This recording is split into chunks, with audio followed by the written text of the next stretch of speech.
हर हर महादेव। जब से मैंने कुंडलिनी में लीकेजेस की बात की है, कई सारे लोगों ने मुझे पर्सनल मैसेजेस डीएम कर कर मुझसे पूछा है कि आपने जो भी हमें बताया है क्या आप इसका प्रमाण दे सकते हैं कि आप जितनी भी कह रहे हैं कि कुंडलिनी के अंदर ब्लॉकेजेस किस तरह से काम करती है, लीकेजेस किस तरह से काम किया, क्योंकि हमने कभी भी लीकेजेस के बारे में नहीं सुना और ना ही शायद हमने कहीं पे ऐसा कोई आर्टिकल पढ़ा है जहाँ पे कुंडलिनी से लीकेजेस की बात की गई हो। और जाहिर सी बात है कि ये जो इन्फॉर्मेशन मैंने यूट्यूब के ऊपर कुंडलिनी की लीकेजेस को लेकर डाली है, ये बहुत एक हाइपर इंफॉर्मेशन है जिसका अभी तक किसी ने प्रॉपर तरीके से जिक्र नहीं किया था। और मैंने जिस तरीके से इस चीज को बताया है तो वो चीज साधकों को इम्पैक्ट करती है, चाहे उनका सहस्त्रार ही क्यों ना खुला हो। अब यहाँ पे देखने वाली बात ये है कि जहां तक हम कहते थे कि अगर हमारे कुंडलिनी के चक्रास में जब एक एनर्जी फ्लो करने लगती है तो हमारा कहीं ना कहीं विकास हो जाता है, लेकिन जब से मैंने कुंडलिनी के लीकेजेस ऑफ एनर्जी की बात की है तब से हम ये भी एक चीज को आइडेंटिफाई कर रहे हैं। तो यहाँ तो बड़े बड़े साधक जमीन पर आ जाएंगे अगर इस तरह की चीजें हो रही हैं। और आज मैं प्रमाण के साथ दोनों ब्लॉक जब कुंडली होती है तो क्या लक्षण आते हैं और लीक जब होती है तो क्या लक्षण आते हैं, इन दोनों को समराइज करके आप लोगों के सामने लेकर आया हूं ताकि मेरी गई बात को आप लोग रिलेट कर सके कुछ ऐसे एग्जाम्पल्स के थ्रू, कुछ ऐसे सिम्टम्स के थ्रू, जिससे आपको पता लगे कि मैंने जो भी बातें कही है कुंडलिनी के लीकेजेस को लेके ये प्रॉपर वेरीफाइड है। ऑथेंटिकेशन इनका आप लोग कर सकते हैं किसी भी चीज के साथ या फिर अपने या दूसरों के सिम्टम्स देखकर। तो आज ये वीडियो के अंदर मैं आपको एक बहुत ही गहरा डिफरेंस बताने वाला हूं कि जब आपकी कुंडलिनी ब्लॉक होती है तो आपको क्या सिम्टम आते हैं, जब आपकी कुंडलिनी में लीकेज होती है तो आपको क्या सिम्टम आते हैं। तो इन दोनों को समराइज करता हूं।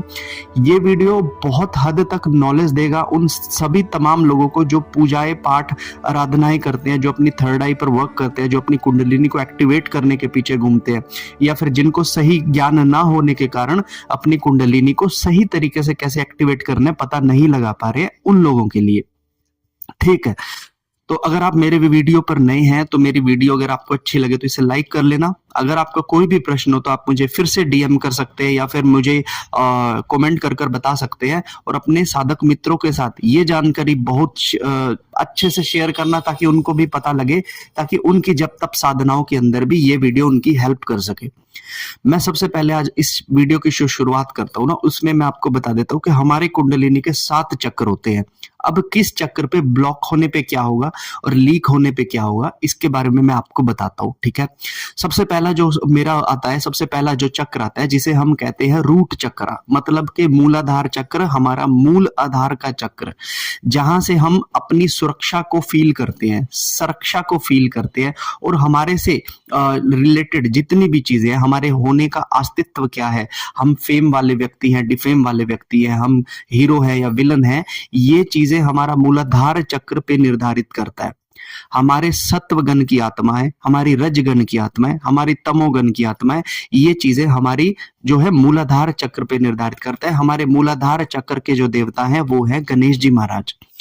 ठीक है, अब जब कभी भी ब्लॉकिंग की बात मैं करता हूं तो समझ जाना कि ब्लॉक की बात मैं कर रहा हूं तो दैट मीन्स कि कोई व्यक्ति जो फर्स्ट टाइम अपनी कुंडलिनी को उठा रहा है, क्योंकि ब्लॉकेजिंग सिर्फ उसको आएगी जिसने एक बार अपनी कुंडलिनी के किसी चक्रा को अनब्लॉक कर लिया, तो वो इतनी आसानी से कभी भी ब्लॉकिंग की स्थिति में नहीं आती है। तो अगर आपके मूलाधार चक्र के अंदर ब्लॉकेज होती है तो यहाँ पे सबसे पहले तो आपका उच्चाटन होता है। आप जो भी पूजा पाठ करते हैं, जो भी मंत्र करते हैं, आपका उच्चाटन रहेगा। आपको 10 दिन पूजा करके ऐसे लगेगा कि मेरी तो सारी पूजा व्यर्थ है, मेरी तो सारी पूजा बेकार है, मेरा पूजा पाठ करने से कोई फायदा हो ही नहीं रहा है। आपको अपने ऊपर शक आएगा कि मैं जो मंत्र का जाप कर रहा हूँ ये मंत्र सच में ताकत देने वाला है भी या मैं ऐसे ही किसी से लेके कर रहा हूँ, क्योंकि दूसरों के अनुभव देख के आपको बैड फील होगा क्योंकि उसको तो इतने सारे अनुभव हो रहे हैं, मुझे तो फील ही नहीं हो रहा कुछ भी। मुझे तो अपने ऊपर ही शक हो रहा है कि इतने सारे लोग जो स्पिरिचुअलिटी में ग्रोथ कर रहे हैं मैं तो कर ही नहीं पा रहा हूं। ये चीज आपकी मूलाधार चक्र पे बिलोंग करती है। जब आपका मूलाधार स्ट्रांग होने लगता है, आपका मूलाधार रोटेशन में आने लगता है, तो सबसे पहले आपके अंदर एक कंपन शुरू होने लगते हैं, आपको एक वाइब्रेशन आने लगती है आपकी बॉडी के अंदर, आपका धीरे धीरे मंत्र के अंदर ध्यान में मन जाने लगता है। ठीक है ना। तो ये ब्लॉकिंग थी, ब्लॉकिंग अनब्लॉक हुई और ये सारे सिम्टम्स आपके साथ आने लगे। वहीं दूसरी तरफ जब मैं बात कर रहा हूं लीकेजेस के बारे में, तो आप देखेंगे कि जब भी लीकेजेस होती है दैट मीन्स कि उस व्यक्ति ने अपने मूलाधार को पहले से अनब्लॉक किया हुआ है। अब उसके साथ क्या होगा, वो जो भी काम करता है XYZ, उसे सारा काम करते हुए भी अपने ऊपर संशय होने लगेगा। वो जो भी हवन करता है, साधना करता है, जप तप करता है, लोक कल्याण करता है, किसी की पूछा देता है, उसे वो सब करने के बाद भी अपने ऊपर डाउट रहेगा कि मैं ये सब कैसे कर पा रहा हूं, क्योंकि ना तो मुझे वैसे कुछ पता लगता है, ना ही मुझे अपने बारे में कुछ पता लगता है। क्योंकि कहते हैं कि दीपक तले अंधेरा, साधक दूसरों के बारे में बहुत अच्छे से बता सकता है, अपने बारे में वो कभी नहीं बता सकता। ये चीज उनके साथ होती है। तो ऐसे में एक संशय की स्थिति उन लोगों के साथ आने लग जाती है। तो ये होता है पहला जो है मूलाधार चक्र के बारे में। ठीक है। दूसरा जो चक्र होता है इसे कहते हैं स्वादिष्टान चक्र। स्वादिष्टान चक्र जो होता है वो हमारी यौन इच्छाओं को रिप्रेजेंट करता है। स्वादिष्टान चक्र जो होता है वो हमारी कामुकता को रिप्रेजेंट करता है। प्रजनन करके अपनी वंश को आगे चलाने की जो कारक है वो हमारा स्वादिष्टान चक्र है। जब किसी व्यक्ति की ऊर्जा ब्लॉक होती है, यहाँ पे ब्लॉकेज जब होती है और वो पूजा पाठ करता है, क्योंकि उसका मूलाधार पहले एक्टिवेट हुआ है, अब उसके शरीर में एक ऊर्जा दौड़ रही है, तो ऐसे में जब दूसरे चक्र की बारी आती है तो ब्लॉकिंग होने के कारण उस व्यक्ति की काम वासनाएं जो है वो बढ़ने लग जाती हैं। वो जितनी ऊर्जा को गेन करता है, कहीं ना कहीं अपने ही मन में विकारों को लाकर वो अपनी ऊर्जा का क्षय भी स्वयं ही करने लगता है। ये होता है ब्लॉकिंग की वजह से। लेकिन जब इस मूलाधार चक्र, इस स्वादिष्टान चक्र पे जब लीकेज होगी तो ऐसे में व्यक्ति की कामुकताओं पर अचानक से नियंत्रण खो जाएगा। फॉर एग्जाम्पल के लिए मैं आपको बता देता हूं कि ब्रह्म वैवर्त पुराण और मत्स्य पुराण के अंदर भी कहा गया है कि ब्रह्मा जी ने एक बार जब कामदेव ने ब्रह्मा जी पर अपना बाण छोड़ा, तब ब्रह्मा जी का अपनी ही पुत्री के ऊपर जो है दिल आ गया था और वहां पे ब्रह्मा जी ने अपने ही वीर्य का नाश स्वयं ही कर लिया था।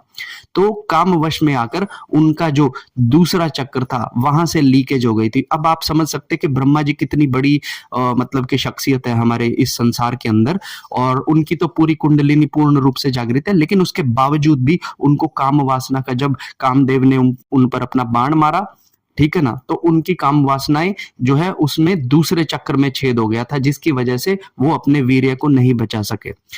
कामदेव ने ये बाण शिव पे भी मारा था, लेकिन शिव ने उसको तीसरी आंख से मतलब के जलाकर राख कर दिया था। ये कहानी आप लोगों ने सुनी होगी। ये है हमारे दूसरे चक्र में अगर लीकेजेस हो जाती है तो किस तरह से हमको प्रॉब्लम फेस आती है। तीसरी चीज, तीसरा चक्र जो होता है वो होता है मणिपुरा चक्र होता है। मणिपुरा जो चक्र होता है ना, इसको कहते हैं कि ये हमारी ऊर्जाओं को बैलेंस करता है बॉडी के अंदर, ठीक है ना, क्योंकि अभी तक जो ऊर्जा हमारे अंदर आ रही थी वो हमारे नियंत्रण में नहीं थी, लेकिन जब मणिपुरा चक्र तक किसी व्यक्ति की ऊर्जा आती है तो मणिपुरा चक्र उसको बैलेंस करता है। तो जो अगर किसी का मणिपुरा चक्र बैलेंस नहीं होगा तो उसका ऊर्जाओं पर नियंत्रण नहीं आएगा जब तक कि वो अनलॉक ना हो जाए, अनब्लॉक ना हो जाए, ठीक है। और वहीं दूसरी तरफ जब किसी साधक का मणिपुरा चक्र जब कभी लीकेज होता है तो वहां से एक्सेस में उसकी ऊर्जाओं का नाश कहीं ना कहीं से होने शुरू हो जाता है, उसकी ऊर्जाएं अनबैलेंस हो जाती हैं। हमारा जो शरीर है वो पंचभूतों का शरीर है, और मैं हमेशा से कहता हूं कि हमारे पंचभूतों के शरीर में जितनी भी ऊर्जाएं हमारे पास आती हैं, फायर एलिमेंट, जल एलिमेंट, वायु एलिमेंट, भूमि एलिमेंट, ये सब मंत्र जाप से घटती बढ़ती रहती है। तो जब कभी किसी साधक के तीसरे चक्र में लीकेज होता है तो उसके एलिमेंट डिसबैलेंस हो जाते हैं और वो तरह तरह के, हमारे एलिमेंट्स की वजह से तरह तरह के मूड्स का शिकार होने लग जाता है। कभी उसका क्रोध बहुत बढ़ जाएगा, कभी काम बहुत बढ़ जाएगा, कभी डिप्रेशन बहुत बढ़ जाएगा, कभी उसका दिमाग काम करना बंद कर देगा। ये हमारा तीसरा चक्र पे निर्धारित करता है। उसके बाद जो हमारा अगला चक्र होता है इसे कहते हैं हमारा अनाहत चक्र। अनाहत चक्र जो होता है इसे हार्ट चक्र भी बोलते हैं हम लोग, ठीक है ना। हार्ट चक्र हमारा जो होता है वो दूसरों से अटैचमेंट का प्रतीक है। किसी के साथ हमारी अच्छी बन रही है, बुरी बन रही है, प्रेम है, लगाव है, कोई शत्रु है, ये चीजें हमारी जो होती है ये हमारा हार्ट चक्र से मतलब बिलोंग होती है। तो ऐसे में जब किसी का हार्ट चक्र ब्लॉक होता है तो उसे लोगों के साथ रिलेशन बनाने में, किसी भी गुरु पर ट्रस्ट करने में हमेशा इश्यूज आएंगे। उसे लगेगा कि यार कहीं ये मुझे झूठ तो नहीं बता रहा, कहीं ये मुझे फंसा तो नहीं रहा। तो जो लोग बार बार एस्ट्रोलॉजर्स के पास जा रहे हैं अपनी चीजों के लिए, समझ लो कि उनका हार्ट चक्र ब्लॉक है, इसीलिए उन्हें किसी की बात पर कोई विश्वास है ही नहीं। हालांकि प्रेमानंद जी को बहुत सारे लोग सुनते हैं लेकिन उनकी बातों पर अमल नहीं करते क्योंकि उनके हार्ट चक्र ब्लॉक है। अब इसका एग्जाम्पल आप देखेंगे तो हनुमान जी ने जब रामायण के समय पर हनुमान जी ने जब अपने हार्ट चक्र को खोल के दिखाया था, अपनी छाती को फाड़ कर दिखाया था, तब उन्होंने अपने हार्ट चक्र पर श्री राम और सीता माता के दर्शन करवाए थे। तो कहने का मतलब है कि जो हमारा हार्ट चक्र है वो हमारी बिलोंगिंगनेस, हमारी लवनेस, हमारी हेटनेस को रिप्रेजेंट करता है। और जब इसमें लीकेजेस हो जाती है तब हमारे रिलेशन से एकदम से विश्वास टूट जाता है, तब हमारा रिश्तों से उच्चाटन हो जाता है, तब हमारा किसी से बात करने का मन नहीं करता, तब हमारे को गुस्सा आने लगता है, रिश्ते ऐसे बनाए ही क्यों, ऐसा आने लगता है, मिलने का मन ही नहीं करता, रिश्तेदार हमारे घर आए तो आए क्यों, क्योंकि हमने हमारा हार्ट चक्र को लीकेजेस हो गई वहां से। तो हमारे जो चेले बने थे, हमारे जो गुरु बने थे, उनके साथ हमारे संबंध विच्छेद हो जाते हैं।